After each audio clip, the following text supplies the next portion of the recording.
Welcome to Breaking the Line, the ECNL Podcast, a bi-weekly look at all things related to the growing elite clubs nationally, the ECNL. For more information on the ECNL, visit us at www.theecnl.com. Now, here's your host for Breaking the Line, the ECNL Podcast, former U.S. Soccer press officer and longtime soccer broadcaster, Dean Linke. I am Dean Linke, and we have two special guests driving this week's show. This is Christian Lavers, President and CEO of the ECNL. And this is Ceri Bowley, Technical Advisor to the ECNL. Don't miss this week's edition of Breaking the Line, the ECNL Podcast, as Ceri talks about the ECNL Methodology Workshops, his work on promoting methodology development, club philosophy, coach development, and learning environments. Christian, it's great to be on this edition of Breaking the Line, and I'm proud of the steps we have made in the past 10 months. And look forward to a promising future with ECNL. That's right, Christian Lavers and Ceri Bowley on this week's edition of Breaking the Line, the ECNL Podcast. And it starts after this message from the ECNL. As the game continues to evolve in the United States, the ECNL remains the standard of excellence in youth soccer. The Elite Clubs National League has grown to include over 200 clubs and nearly 50,000 players across the country, with a robust competition platform for teams, educational resources for coaches and clubs, and unparalleled identification and development opportunities for players. Alongside its member clubs, collaborating to create a better future, the ECNL continues to raise the game every day. The ECNL is more than a league. Welcome back to Breaking the Line, the ECNL Podcast. Once again, here's Dean. I am Dean Linke, proud to host Breaking the Line, the ECNL Podcast, and pleased to be joined on this edition by one of the founders of the ECNL, the longtime president and CEO of the ECNL, Christian Lavers. I want to welcome Christian and thank him for driving today's show with the ECNL's technical advisor, Ceri Bowley. And Christian, before we welcome in Mr. Bowley, just a quick soundbite from you on what it meant to add a technical advisor to the ECNL leadership team and what the job entails. Yeah, well, I appreciate it, Dean. As always, enjoy being on here with you and really excited to have this conversation with Ceri. Ceri and I met, I think it was probably around 2017 or so. I think we're in our second ECNL symposium, sometime around then. And we were looking for presenters, and a mutual friend, Ian Barker, had suggested I reach out to him. And at the time, he was with the City Football Group, and he can tell you more about that role. But he came out to one of our symposiums, gave a couple of really interesting presentations. And as we got to know each other, his role in supporting coach development and methodology development across a variety of different clubs in different places with different cultures and other variables, I thought was really interesting and could translate in being able to help us as a league in trying to drive improvement in the league through the clubs that are a part of what we do and who drive the development of players. He was gracious enough to be willing to take on a role as an advisor to us about a year ago, a little less than a year ago. We've been happy with the workshops we've done and some of the ideas for the future. Great setup. And with that, Ceri Bowley was announced as the league's new technical advisor back in January. And I actually had the great honor of sitting down with Ceri back in January at the ECNL Coaches Symposium in AGM and Las Vegas. And he was brilliant. Before we welcome him in, let me tell you a little bit more about him. Most recently, Ceri worked as a first-team assistant for Rangers FC in the Scottish Premier League and UEFA Champions League. Prior to that, he worked for many years for City Football Group, where he led the creation and implementation of the City Football Methodology, which remains in place at CFG clubs across the globe. Bowley holds a PhD in sports psychology and coaching science and has worked with Barrytown, the English FA, Swansea City, and Methodtown in various roles. Adding to what Christian said, as ECNL Technical Advisor, Ceri is helping create and implement a variety of club and coach development projects to help further raise the standards and quality of the coaching and play within the ECNL. These projects include seminars, workshops, and courses related to the development of club methodology, creation and execution of talent development plans, creating a psychologically informed training environment, and club and organizational development. A big list, but one that Ceri can handle. So let's say hello to Ceri Bowley. Welcome, Ceri. Great to have you back on Breaking the Line. Thanks for being with us. Thank you, Dean. Great to be with the two of you, sharing some more information, hopefully, that's useful to all our listeners. Well, before I turn it back to Christian to kind of drive the conversation, 9 to 10 months into the role as technical advisor to the ECNL, how are things going for you, sir? Yeah, it's gone quicker, which is always a good sign. If things go quickly, then it's always a great sign, I think. But yeah, the first kind of 10 months has been really good, productive, continuation, I guess, in many ways, in terms of the relationship with Christian, which is kind of a natural thing for me now in terms of how we continue to stay connected and for good or ill, right? For good, yeah, for good, mate, for good, always for good. But it's a kind of natural continuation of conversation around various things, really, around talent development. So yeah, we chew the fat on quite a lot of things. And then with the league, more specifically, obviously the second symposium that I was at in January, where we met, Dean, and then we've had some workshops since then, and some more kind of sporadic contact with people that reach out, coaches from the league that reach out and just offer some individual advice to any questions that they have. So it's been good. It's been good. Awesome. And I was honored that you reached out to me to kind of keep in touch after the interview. That meant a lot to me. And with that, I'll turn it back over to Christian. Looking forward to this time on Breaking the Line, the ECNL podcast. Appreciate it, Dean. So, Ceri, you came in and did a presentation at our symposium in January. The biggest thing you've done in the last couple of months is our methodology workshops, or methodology masterclass, which we did one in Charlotte in May, I believe, and then one last week. So maybe give people if you had to give the elevator speech or the 2 minutes on what goes on in that methodology workshop, I think it'd be helpful. Okay, yeah. So I think most will be familiar with philosophy. It's the natural thing that we think about in terms of style of play and how our teams play and what our beliefs are on the game. But actually the bit that often goes missing is how do we get there? So what do we see as the kind of preferred way that we want our teams to play and how we want them to look? And then the methodology are all the things that kind of encompass that, if you like. What are the different steps? What are all the different variables that we have to consider in order to get to the end point of having a way of doing things, an identity on the pitch, and a way of helping players learn and develop. So in kind of an overview of the key things we look at is, what is it about the club? What's the identity of the club? What does that look like? What does it mean because of the area that geographically that you are, and some of the values and kind of traditions around the area? Then we consider each coach as an individual, because that's important. We are to let coaches be themselves and not create robots. So we consider that. And then really it's about players. So, how do we develop good people, which is really fundamental as the future of society, as well as then developing good players. So the two of those going hand in hand.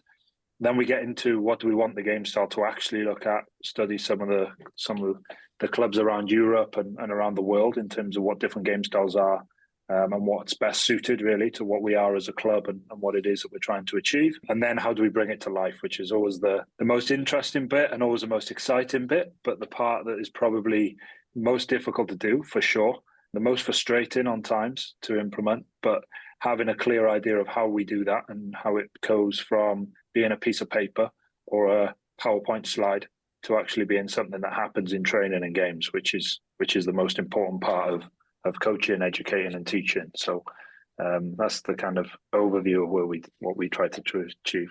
It certainly is a lot. It's a full 2 days. Sneak peek is we're going to be announcing another of these methodology workshops in St. Louis in December, which we'll give the details on at the end of this call. It is an information-packed couple of days with also a lot of emphasis on collaborative discussion. And it's not just Ceri standing in the front of the room dictating. One of the things I think that you've said, and there's a few things in these workshops, because I've been to both of them, that have come through as I think discussion points that might be interesting. The first one is you start every one of these saying that there is not the way to do anything. There are a multitude of different ways, as long as there's alignment in principle, philosophy, and style. So can you talk a little bit about that? Not the way, but a variety of ways thought? Yeah, I think, well, to start with, the reason why the game is so interesting to so many and fascinates so many is because it's something that everyone has an opinion on. Everyone has an opinion on soccer, what it looks like and how it should be played. And what we try to do is embrace that as much as possible and appreciate that, there are multitudes of ways depending on where you are what your education might have looked like as a coach, and what you believe in and what you like to see in terms of the way your players take to the field and play. So I think it's always important to allow people to be themselves. It's always important for it to become almost organic in terms of the development, and we're there to kind of support and facilitate it. But actually, there isn't one way of getting success in anything. There are lots of different ways to be able to achieve success. And the key thing for us is to acknowledge that and try and work with it and help people regardless of what they believe in. We can create identity and alignment through a club no matter what it looks like and the approaches to get there. So I think that's important because it'd be a boring game and a boring world if we all did the same thing constantly. And one thing that we wouldn't achieve is this knowledge transfer and continuation of kind of evolving practice if we all just did the same thing.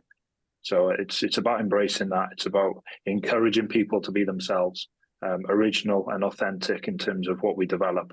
And then hopefully what people always say is contrasting styles is what brings entertainment, right? When people do things differently and challenge each other's ways of being different, that's what brings the real entertainment on the pitch, rather than, as I say, sitting in the same shape, doing the same thing, trying to achieve the same patterns.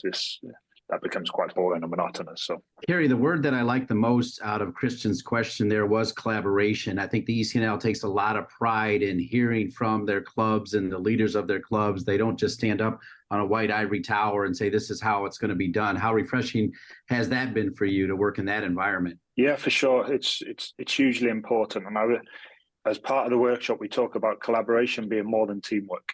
Collaboration being around being able to generate ideas, as opposed to teamwork being this is the idea that we're going to move towards, and everyone does what their part in terms of the contribution towards achieving that goal. So collaboration being in its pure kind of authentic state in terms of everyone giving their ideas to generating an agreed target or an agreed goal in terms of what we're going to try to work to, and then contributing afterwards. So really important. And again, what I say at the beginning really is that I have a preference. I have some ideas around how we can do this, but actually there's far more knowledge sat looking at me or stood looking at me, depending on what we're doing at that moment in time, than what there is looking the other way.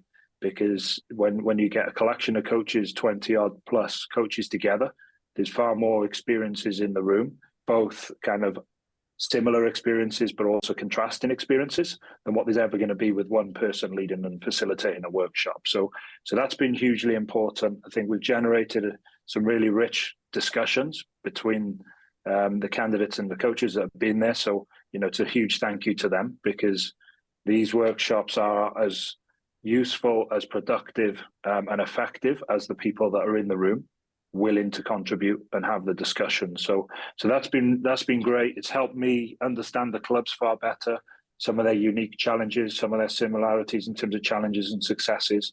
Those things have been really useful, and I think certainly helped them in terms of understanding each other's environments and then each other's challenges, and also creating some solutions and sharing good practice that they can then go and take back to their club environment and try. So one of the things that may surprise people in these workshops are you start first with philosophy. And I think there's a lot of talk now in this country about methodology and what that is, but I think a lot of times it sort of hangs out on its own because it's not linked to a bigger, more important vision. So can you talk a little bit about why you start with philosophy as the opening part of the workshop? First is because you kind of start with the end in sight.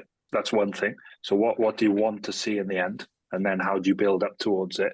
But often it's the easiest thing to recognize, because it's the thing that becomes visible, right? In terms of we watch a team play, you get a sense of what the philosophy looks like and what it is. So I think once you create that picture in people's minds, it often becomes a lot easier to then break it down, to build it back up again.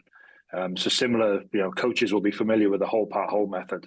And I suppose in some ways it mirrors that in terms of what's the whole thing, in terms of what it is that we want to see, then the sum of its parts. So each individual part and how that kind of contributes, and then bring it back to, in the end, what is it that we end up with? So I think it's that more than anything that allows them to draw from their experiences of watching the game, from playing the game, from coaching the game, and then take them into individual concepts and then bring it back again. to what it is that they were hoping to achieve. So that's from the club perspective, which is most visible in the way the team is playing. But you also talk a lot about the coaching philosophy.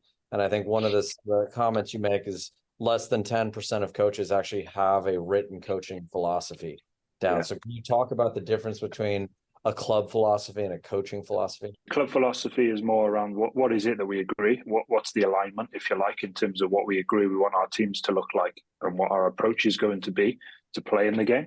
And then in terms of the coach philosophy, of course, it has to align somewhere so that you create this alignment and identity through all the coaches.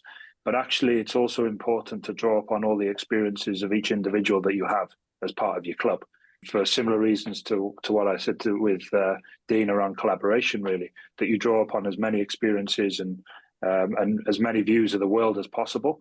So I think that's really important, that we allow people and we embrace the fact that there are 20 plus, 30 plus coaches in our club that bring slight differences and nuances in the way that they see it and the way they have lived experiences that come from beyond soccer. So it's not just about our soccer experiences, but about everything else in terms of what we believe in around young people and creating environments and effective teaching and youth development.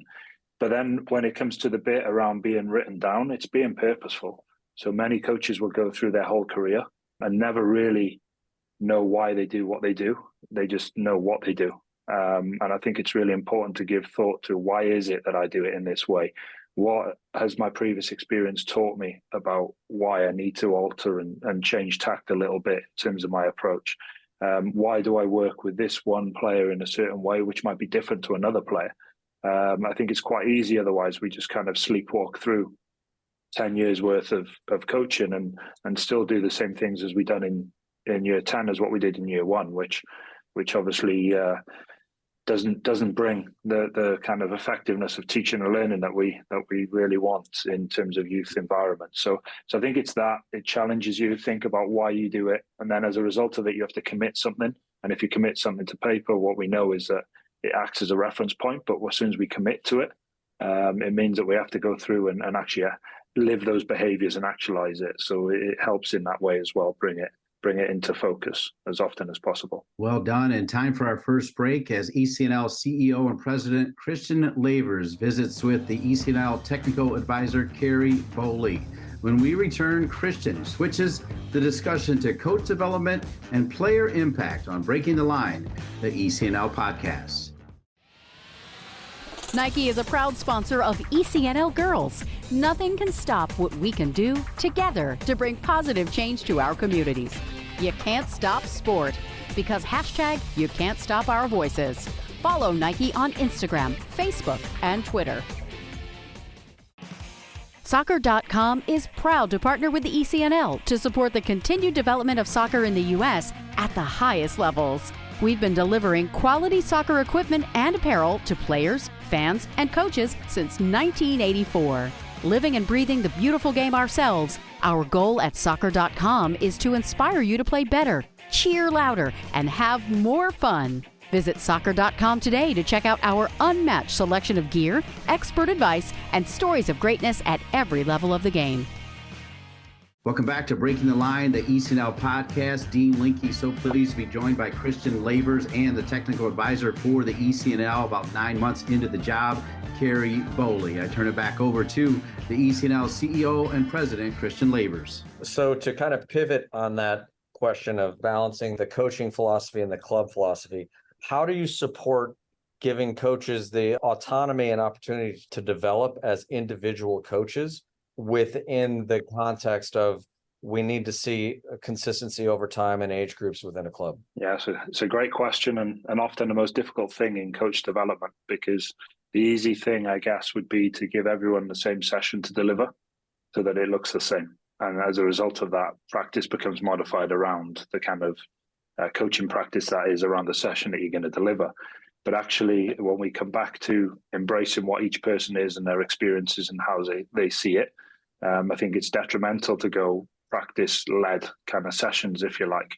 So in terms of a start point, we always use the principles. Can I pause on that, Ceri? Because I think what you just said is really interesting. Your comment was it's detrimental if you go from a practice-led approach, which is basically giving every coach, here's the practices you're going to run, that is detrimental to coach development. Is that a correct way? For sure.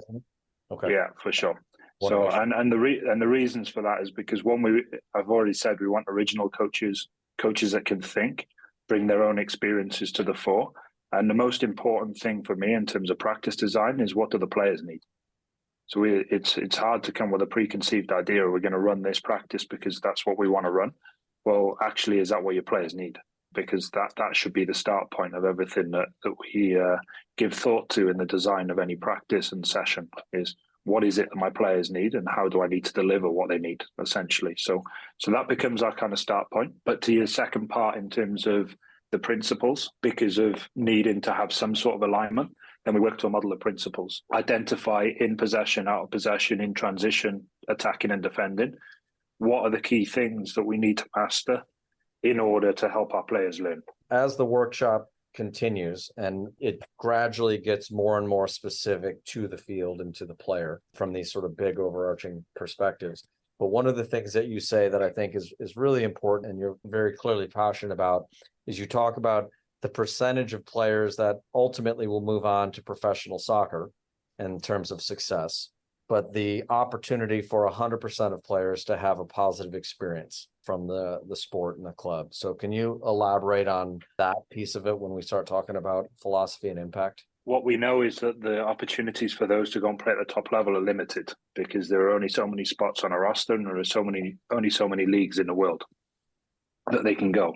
But what we know is that millions of kids fall in love with the game, play the game, maybe want to continue some sort of association with the game over a long period of time. And so what we have a duty of care is to do more than just develop footballers or soccer players. What we need to be able to do is help develop young people that can thrive in society and have thriving careers, whatever that looks like in the future, whatever path they go down. Our duty of care is to develop good people. And what we know about sport in general and specifically soccer is that it's a unique vehicle in many ways because of the relationship that you kind of develop with the young players, the way that they look upon the role of the coach and that relationship with them and the influence that we have. We have a unique opportunity to develop them in ways that they don't even consider, I guess, that the game and coming to sessions will do for them. And that's where we talk about how do we develop life skills. Those things are going to help them not only in the environment that they're in now, in the youth soccer environment, but beyond that, in terms of the impact that it can have on their school, their wider kind of life in terms of at home, in their community and whatever else. But importantly, whatever they go on to be, because as I say, we've got a real unique opportunity to be able to develop really good people and those that can cope with success and failure, adversity, and thrive and learn as a result of it. So there needs to be a focus on that and connecting and building a relationship with each individual in order to do that, as well as the part of the teaching of the game. With respect to impacting the player, obviously the coach is certainly, if not the most important variable, one of, but the other one is the environment in which they're training and playing. And the impact on that is most probably strong is the culture. And you also talk a lot about taking culture from words on a wall into daily behaviors, which I think is probably something that 99% of people who talk about culture need some help in. You know, I'll put myself in that category as well, of how do you take values that you espouse or things you believe in culturally and make them real and tangible within an environment. And the main reason for that is because what we know is we need consistency in terms of that approach. Essentially, I think everyone gets fascinated by the word culture and it's almost become a buzzword around sport now. But when you take it back to what it is in its purest sense, it's just the way we do things around here. That's it. It's the way people behave. And hopefully, those that we know that are effective over a longer period of time, it's how they behave consistently over time. And that's why understanding what the behavior is that links to the value and represents the value and actualizes the value becomes really important, because some of the kind of challenges with it are kind of misinterpretation, misconception, or just a difference in terms of perspective of how you see a certain word and what that word might mean to you. So where the danger lies with just having 5 or 6 words that are on the wall is that if you've got a roster of 25 players, as an example, you may get 25 variations of what that word means to them, based upon, again, their background, their education, and what they understand, but also their lived experiences.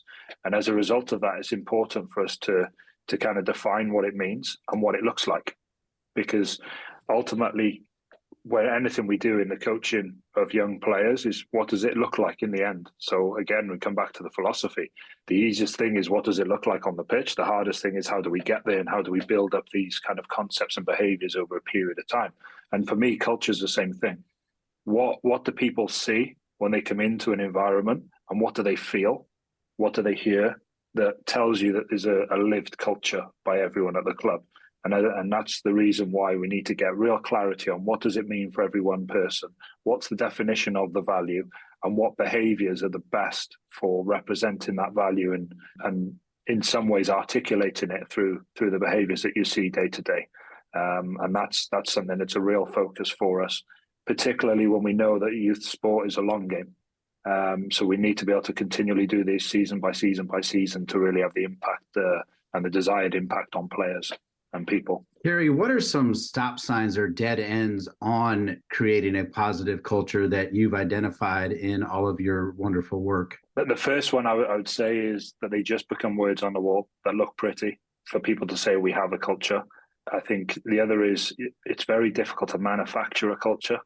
I think it's something that needs to be organically grown when it's at its best, which means that sometimes that's going to take time. It's not just I think one of the failures is that you have a meeting about culture and then you think, right, that's it, we're done. We've got a culture at the club, but actually it's then about what you do next is the most important bit. And what are you going to allow? What are you going to accept? And how consistent are you going to be in good times and bad?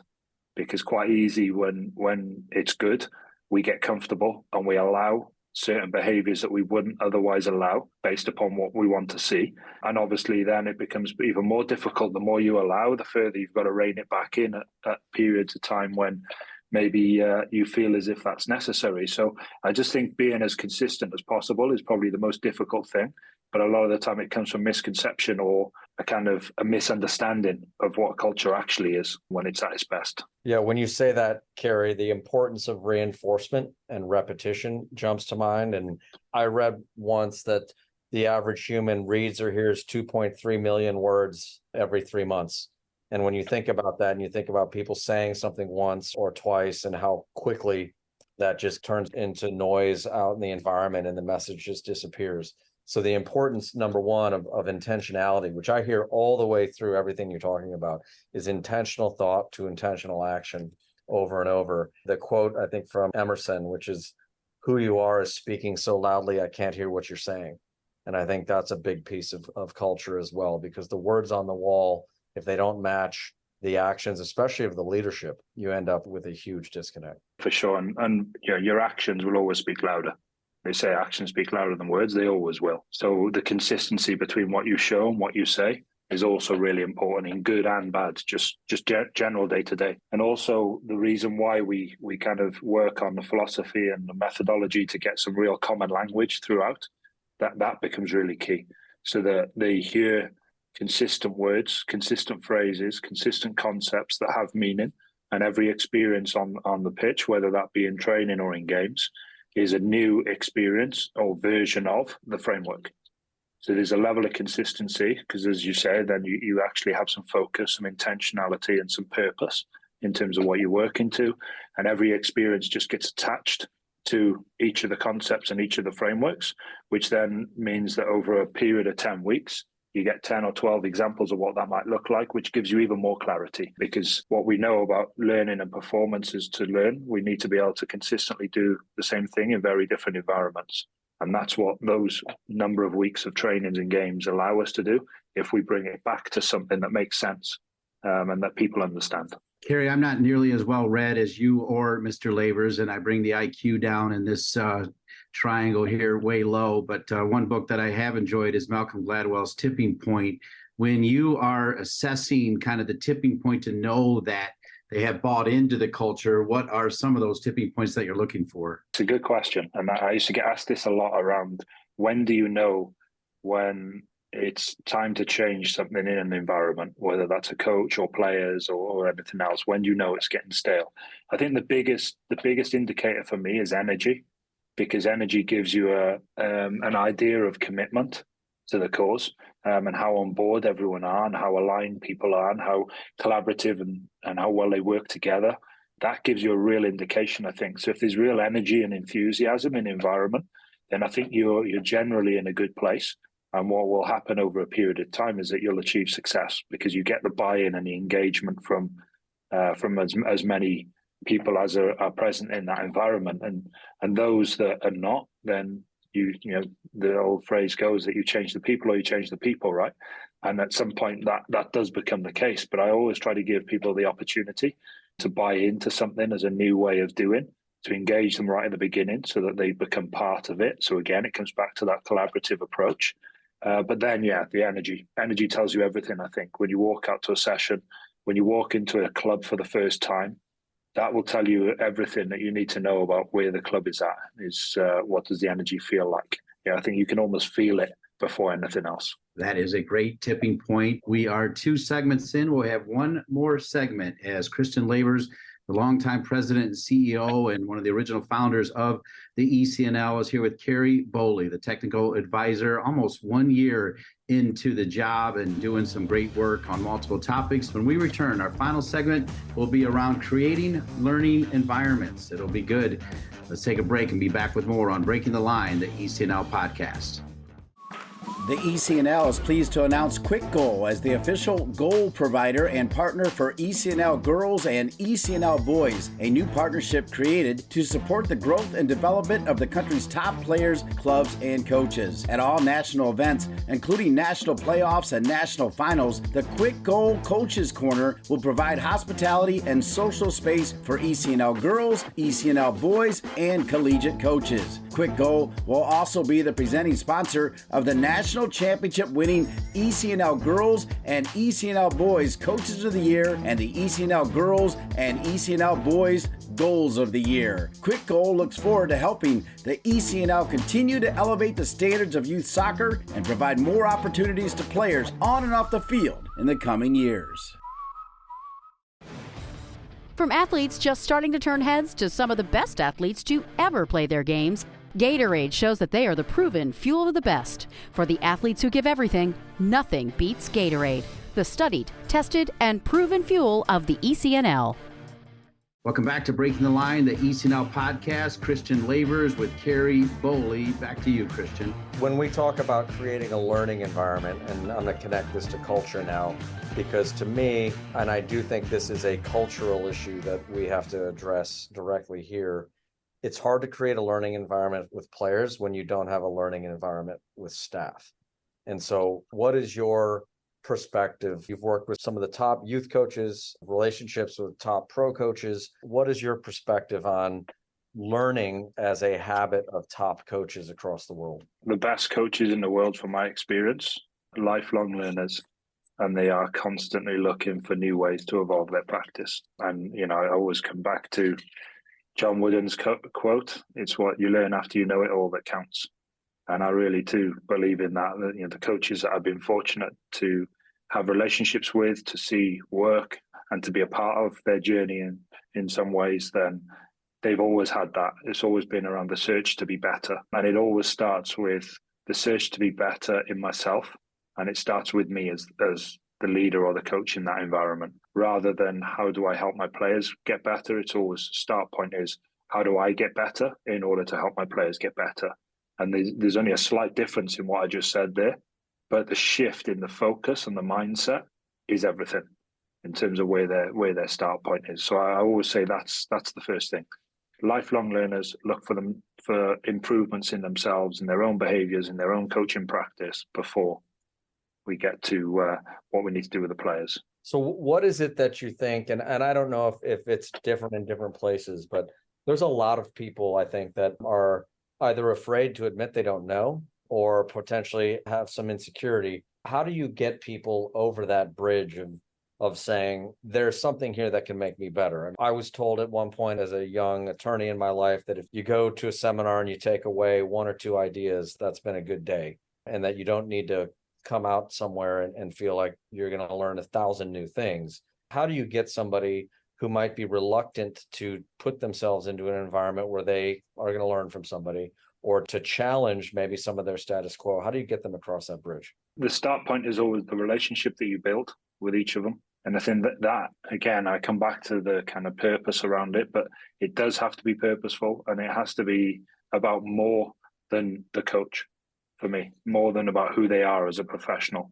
And you've got to go in search of the personal relationship to build genuine trust, and not go too quick, too soon around, we need to improve this behavior, let's try and change this coaching practice. First of all, get to know who they are, what they believe in, what they truly believe in as people, what's important to them. And then you start to understand a little bit around their motivations and also some of their challenges. From that position of what they believe in, you can then start to compare the two in terms of the coaching practice and how it comes across in terms of the behaviors. How closely aligned is what you see here to what you believe in as a coach? And I think once you start to do that, you already open their mind a little bit to the kind of prospect of learning, to be open, receptive to new ideas of doing. But you actually change the focus, because the focus becomes about them reflecting and guiding them through a reflective approach, for them going in search of some of the answers themselves. Once you get them in that position, then I think you've got a real chance to influence and affect people. But it's got to be the first step has to be a genuine interest in the person and a genuine interest to help them, and not just try to modify behaviors, because I think that can be some of the dangers with coach development. We have a model in our mind of what we want to see. If you don't model that practice, then it's wrong.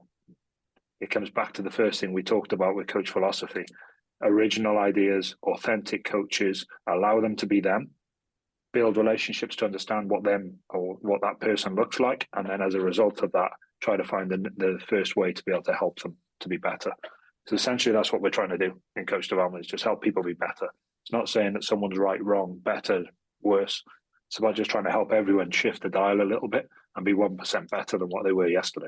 As we think about coach development, and specifically in this segment, creating a good learning environment, let's say you get to the point where you've got 90 to 95% buy-in, and that energy that you talked about earlier is there, but that 5% is still hanging there. What do you do with that 5%? Right. I think I always say you have three types of groups of people. You have those that dive in, full in, straight away, fully immersed, fully engaged in everything that you do. You get those that are kind of curious, but a little bit skeptical. And then you get some that want to run the other way.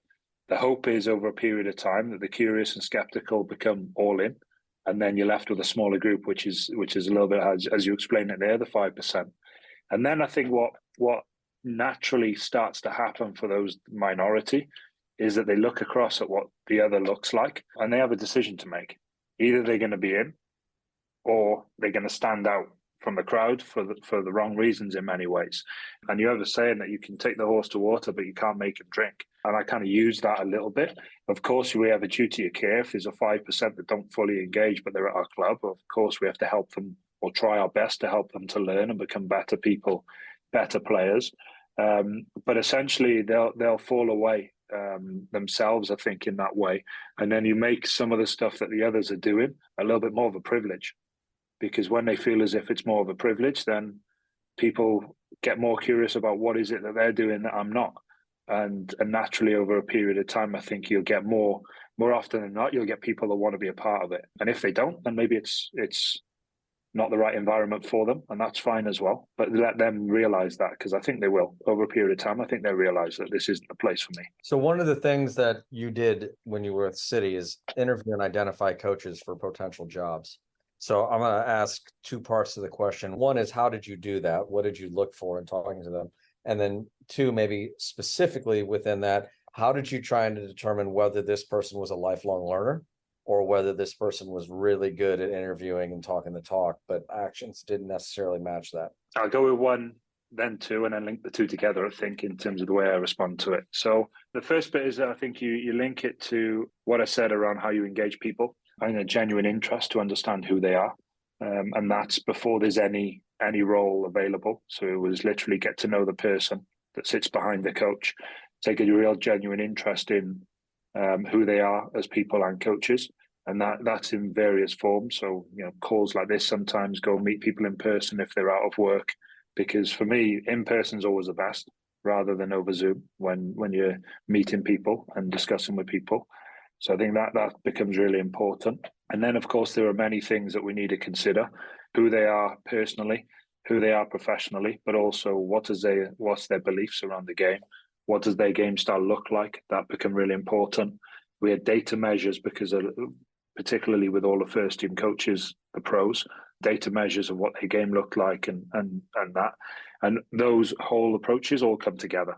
And essentially you build up a bigger kind of understanding of who they are and what they believe in.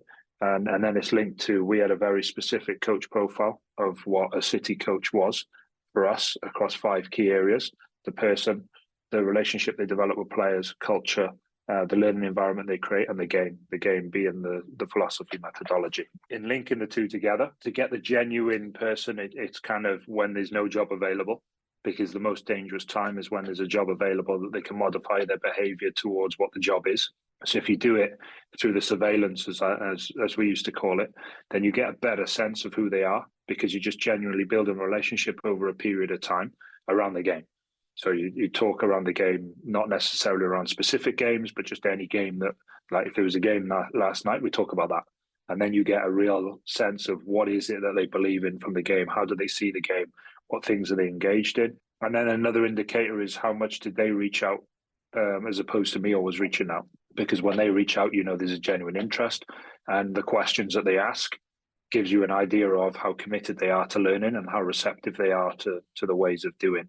So I think they come across when you speak to people enough times and meet them enough times and you build relationship over a period of time, you get to know them much better. So by the time we come around to the recruitment, I already had a real sense of who this person was and how I would work with them. And if they weren't someone that we could work with at the group, then we didn't recruit them. It was simple as that, because it was far more important for us to miss out on one and get the next ones right than it was to get that one that was at a very good record but didn't fit the group, because over a period of time that would be more detrimental to us as a group of clubs or even an individual club than it would to miss out on one that was a very good coach but wasn't for us. And at some point you have to be okay that not every coach is going to be the right one for the environment, for what you believe in. And it doesn't mean that they're wrong and we're right. It just means that they're different. And if they're not what we're looking for, or we're not what they're looking for, then sometimes you have to be okay with that and not try and win everyone. A lot of what you talk about is about transfer. It's transfer culture from walls to actions. Learning by itself requires transfer. So maybe talk a little bit about the transfer of the coach and the session into impacting players on the field on game day, and some of the principles between training environment and the match environment. Because ultimately, I don't want people to get the sense that this workshop we do is all big philosophy and big picture stuff like that. It gets down into some of the more nitty gritty, for lack of a better word. The key things for me is how closely aligned is your practice to what the game looks like.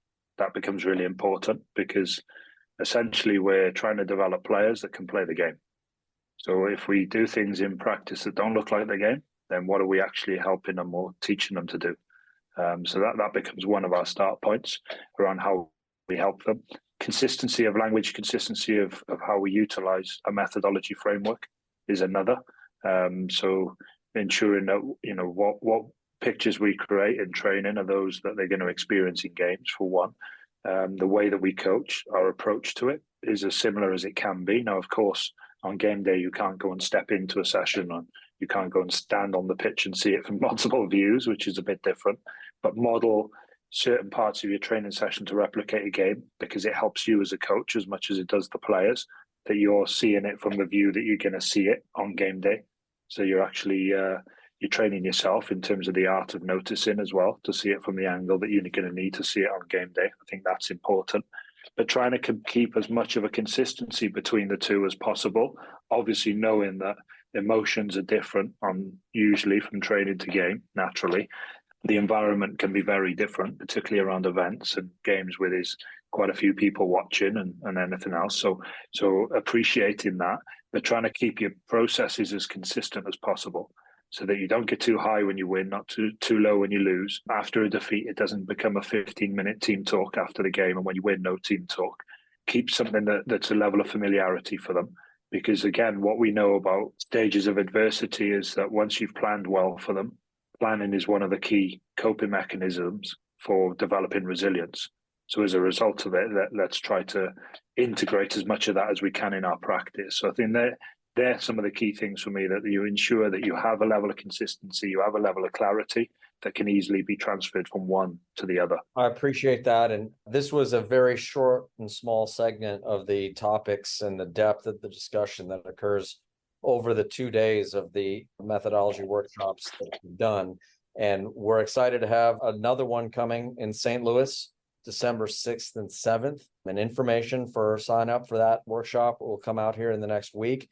We try and keep these workshops relatively small so that there's an opportunity for collaborative discussion and back and forth. But we appreciate you being willing to come back across the pond for the third time this year to talk with our coaches and to help our league get better. So thank you very much. Thank you for having me. It's a pleasure to work with you as always. I look forward to the future workshops. Well done. Thank you, Ceri, and thank you, Christian. And I want to thank Andrea Wheeler and all the great people at the ECNL. Also need to thank my producer, Colin Thrash. For each and every one of them and all of you, I'm Dean Linke. We'll see you in 2 weeks for another edition of Breaking the Line, the ECNL Podcast. Thanks for listening to Breaking the Line, the ECNL Podcast. For more information on the ECNL, visit us at www.theecnl.com. And if you have a suggestion for the show or a great idea for a guest, please email us at info@theecnl.com. Breaking the Line, the ECNL Podcast is an ECNL production. ECNL, more than a league.